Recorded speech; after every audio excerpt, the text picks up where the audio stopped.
Olá pessoal, Olho Gordo aqui. Muitos e muitos assuntos para hoje, mas antes da gente entrar nos assuntos, vamos colocar aqui uma pequena imagem, uma homenagem à nossa querida Preta Gil,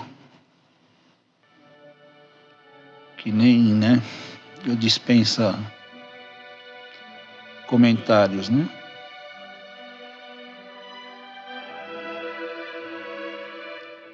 Uma artista fabulosa, uma família maravilhosa,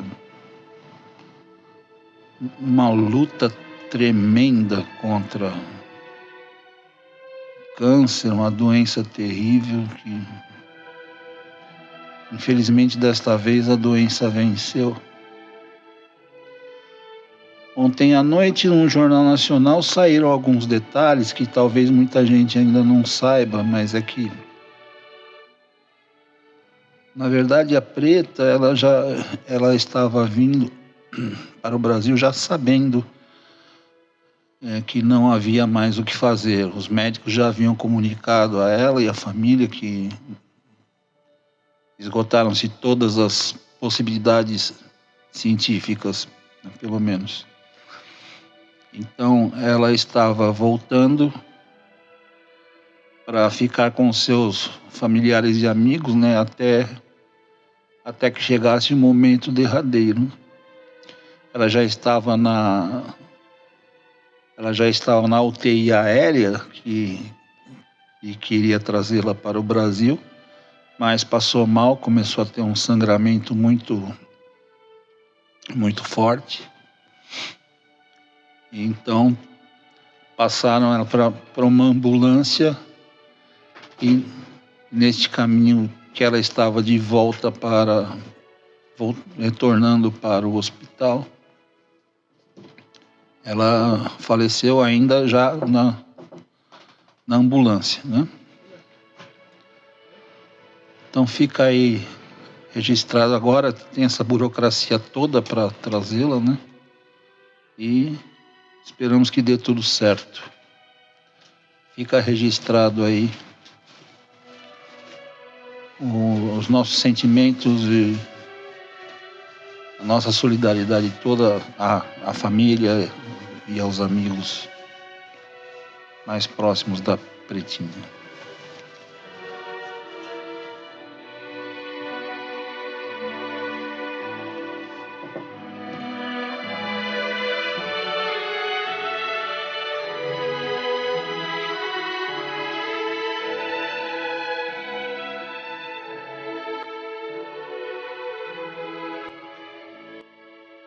Bom, então vamos aos últimos acontecimentos aí, né?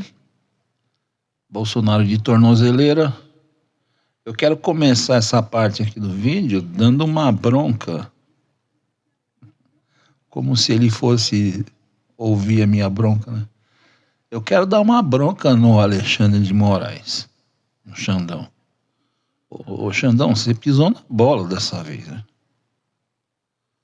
E o seu erro foi o seguinte: o pedido lá da PGR que estava na sua mesa era de prisão preventiva. Você, como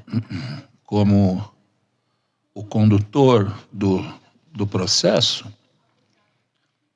tinha essa prerrogativa, então você utilizou essa prerrogativa legal de substituir a prisão preventiva pelas medidas cautelares, né? Deu no que deu, né? Mais bafafá. Devia ter mandado para prisão logo, porque aí, é claro, né? Quem está na situação de réu e tem que cumprir uma determinação judicial de prisão preventiva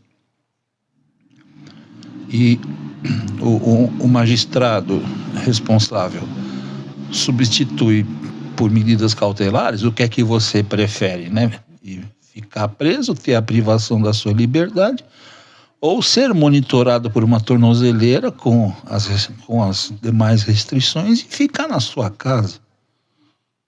O que você preferiria, né?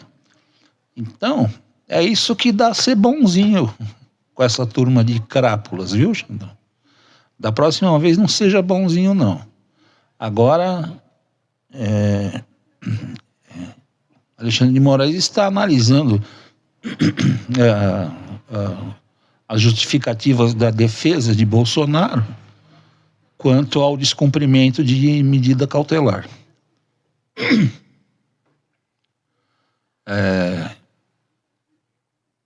Ele ainda não divulgou ou ainda não deu o seu parecer, mas eu acredito que Bolsonaro pode ser preso a qualquer momento, né? Toque, toque, toque, a Polícia Federal. Informações aí já de alguns sites, de algumas colunas, informam que a casa de Bolsonaro está totalmente cercada pela imprensa, né? Aguardando que a qualquer momento uma equipe da Polícia Federal chegue lá e toque, toque, toque, esteja preso.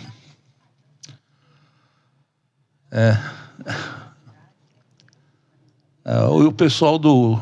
Bom, aí Bolsonaro fez questão de mostrar a tornozeleira. Oh, isso é muita humilhação e tal, ok?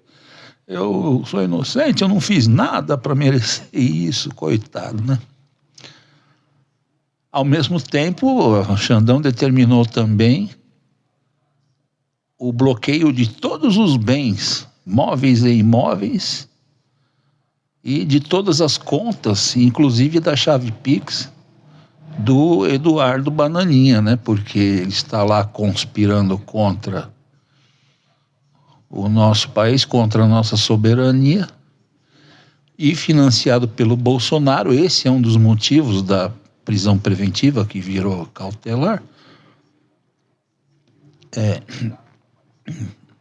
Então, aí o Eduardo diz, está vendo como é perseguição? Porque tudo da nossa família vai parar na mão do Alexandre. Por que tudo da nossa família vai parar na mão do Alexandre?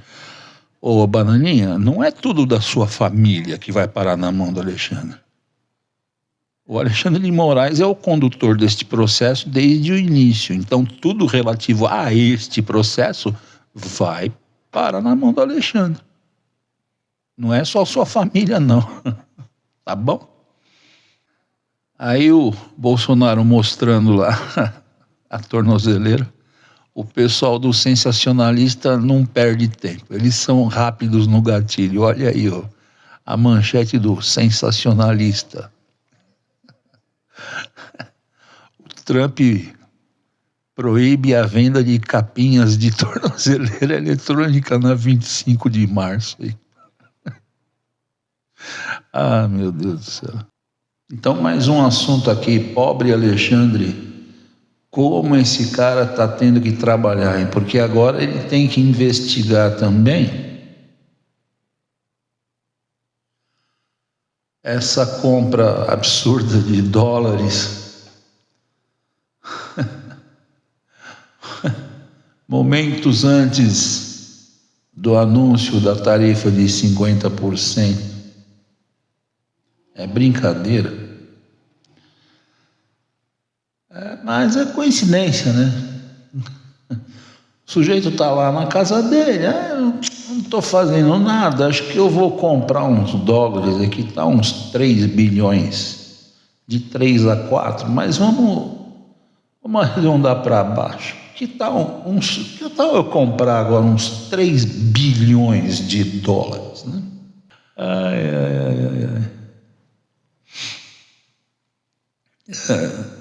Menos de 3 horas depois vem o anúncio da tarifa de 50%, aí a compra dispara, né? O dólar dá aquela disparada, e logo depois tem a venda, né? De uma quantia bem próxima dessa que foi comprada, né? Isso rendeu entre 40% e 50% do investimento. Ou seja, se rendeu, ou menos, se rendeu 40% do investimento de 3 bilhões, né? Se rendeu 40%, 3 vezes 4, 12, 1 bilhão e 200. Bacana, né? Você compra 3 bilhões de dólares e depois de 3 horas ou 4 horas, você tem 4 bilhões e 200 milhões de dólares. Olha que legal. Aí fala, poxa vida, o que você fez para ganhar tanto dinheiro? Joguei no Tigrinho. Primeiro tem aqui um vídeo explicando direitinho como é que funciona essa transação aí. Vamos ver. Guarde esse horário. 4h17 da tarde, dia 9 de julho. Foi o horário exato em que o presidente americano Donald Trump publicou a carta nas redes sociais, em que anuncia tarifas de 50% sobre os produtos brasileiros. Mesmo os assessores próximos foram pegos de surpresa, mas não todo mundo. Esse aqui é um gráfico que mostra a cotação do dólar em relação ao real no dia 9 de julho. Vamos direto para o horário do anúncio, 4h17 da tarde. Nesse momento, muita gente começa a comprar dólar e vender real. A moeda americana valoriza muito, passa dos 5,58. Isso aqui era esperado, que muita gente fosse vender a nossa moeda para se proteger da desvalorização dela. O que não era esperado era o seguinte, vamos voltar um pouquinho no tempo. Você está vendo que durante o dia inteiro a cotação oscila dentro da normalidade? Só que quando chega aqui, à 1h30 da tarde, alguém compra uma quantidade enorme de dólares apostando contra o real. De 3 a 4 bilhões de dólares, afirma Spencer Hakimian, dono de um fundo de investimentos em Nova York. Ele acompanha o mercado financeiro em tempo real para fazer lucro para os clientes.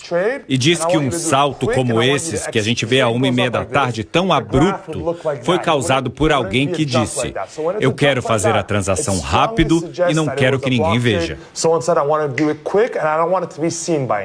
Ou seja, de acordo com Spencer, alguém comprou de 3 a 4 bilhões de dólares à 1h30 da tarde, às 5h46. E aí, 2 minutos depois do anúncio, vendeu a 5,60, quase a mesma quantidade. A gente consegue ver isso aqui no gráfico, porque olha só, essa quantidade aqui é muito parecida com a comprada a 1h30 da tarde. Spencer diz que essa aposta pode ter rendido de 40% a 50% do investimento em 3 horas. A pergunta é: como uma pessoa poderia ter tanta certeza de que viria naquela tarde uma política econômica que desvalorizaria o real para fazer uma aposta tão grande? Spencer defende que as tarifas sobre o Brasil não fazem sentido econômico, porque os Estados Unidos vendem mais para a gente do que compram. Ele explica: não é o padrão normal das transações com um real naquele dia. Então pode ter sido qualquer um que sabia desde o começo.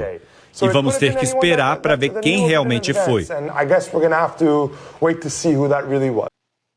E então, pouco depois, é veiculada esta notícia aqui.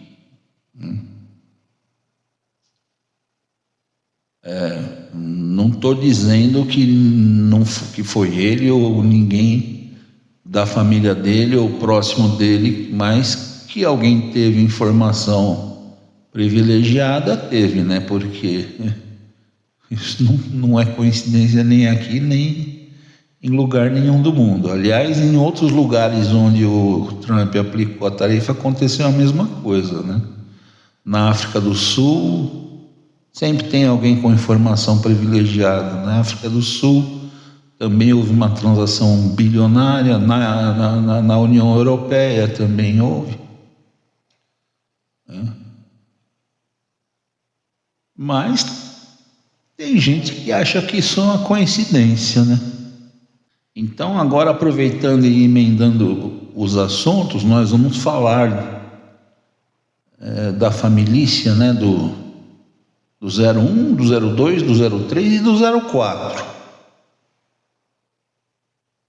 Né? Só para a gente ver o nível de sandice que chegou essa turma aí. Né? Primeiro, começando pelo Carluxo, que diz o seguinte: o filho do ex-presidente disse que o dólar quase não subiu após as tarifas e que o aumento das transações de câmbio seriam uma coincidência. E aí, loucuras e sandices após loucuras e sandices, vem o Flávio e diz que gostaria que os Estados Unidos jogassem bombas atômicas no Brasil para livrar a cara do papi. É claro, metaforicamente, mas comparar as bombas atômicas lançadas sobre o Japão na Segunda Guerra com a situação aqui, ou vocês dão anistia geral aí, principalmente para o papai, ou os Estados Unidos vão jogar bomba atômica em cima de vocês. Olha aí a imagem.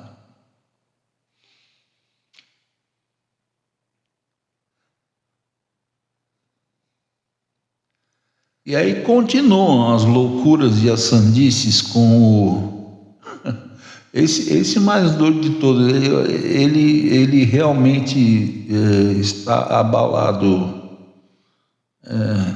está mentalmente bem prejudicado mesmo. O Eduardo agora veio com essa de que o porta-aviões vai chegar no Lago Paranoá.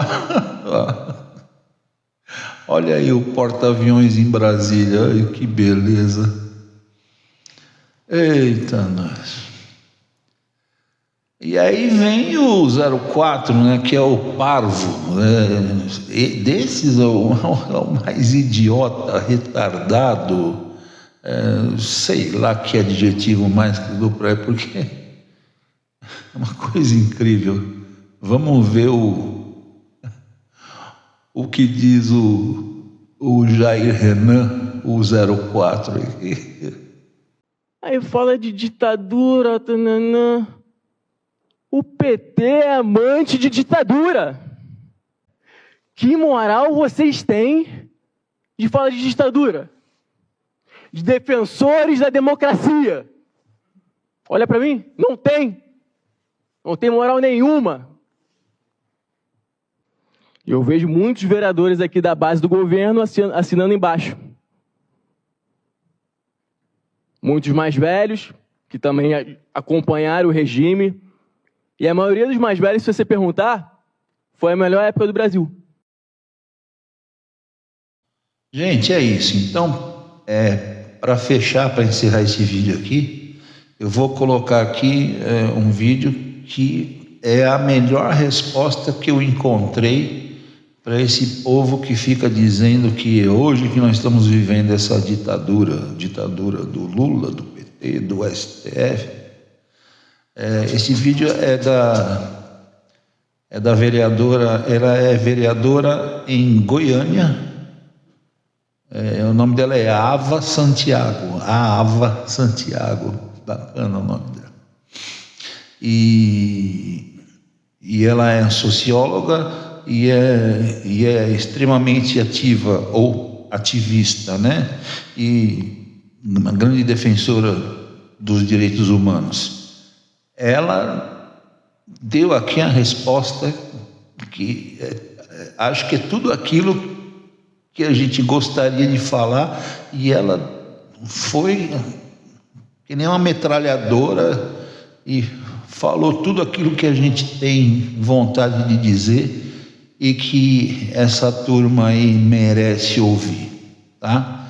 Então, para encerrar esse vídeo aqui, Ava Santiago explicando como são as coisas. Eu vou me despedindo por aqui, tá bom, pessoal? Vamos ficar com o vídeo da Ava Santiago. Um beijo a todos, até o próximo Fala Gordo.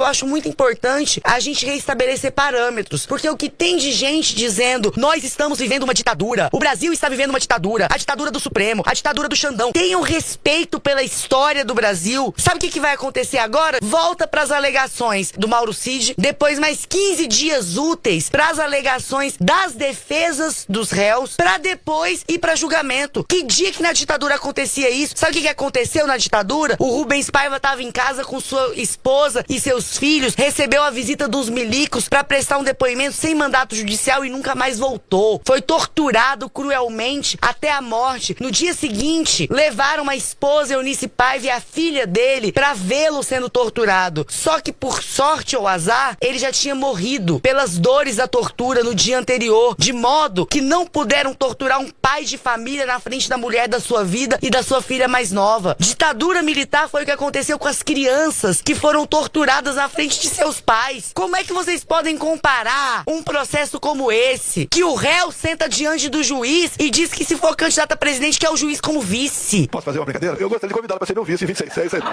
Que o advogado de um dos réus pede, pelo amor de Deus, pro juiz para no dia seguinte o julgamento começar mais tarde para dar tempo dele tomar café da manhã. Eu ia pedir a gentileza, assim, rogar essa turma, por favor, você tem que colocar um pouco mais tarde amanhã. Vocês estão comparando esse processo com a ditadura militar? Respeitem a história desse país. Ditadura foi o que aconteceu quando um jovem ia sair para trabalhar e era confundido com militante político e nunca mais voltava. Ditadura foi o que aconteceu com os mais de 8.000 indígenas que foram mortos em campos de concentração criados pelo Estado brasileiro para submeter os nossos povos originários ao trabalho forçado na construção da rodovia Norte-Sul. Agora, Eduardo Bolsonaro se autoexilar com pix de patriota, ficar dando voltinha na Disney, que depois a mulher dele tem que ir lá e apagar as fotos, pra conspirar contra o Brasil. Enquanto os réus aqui têm direito a todos os prazos e fazer ainda piadinha no tribunal, vocês querem comparar isso com ditadura? Vocês não fazem ideia do que é uma ditadura. Vocês não fazem ideia do que os torturados passaram. Respeitem a história do Brasil pra que essa tragédia não se repita. Porque a gente pode estar vivendo tudo menos uma ditadura. Porque numa ditadura, jamais esses réus teriam o direito, os prazos, o tempo de defesa que tem hoje por terem atentado contra a democracia. Essa é a diferença. Os réus estão sendo bem tratados pela democracia que eles tentaram destruir.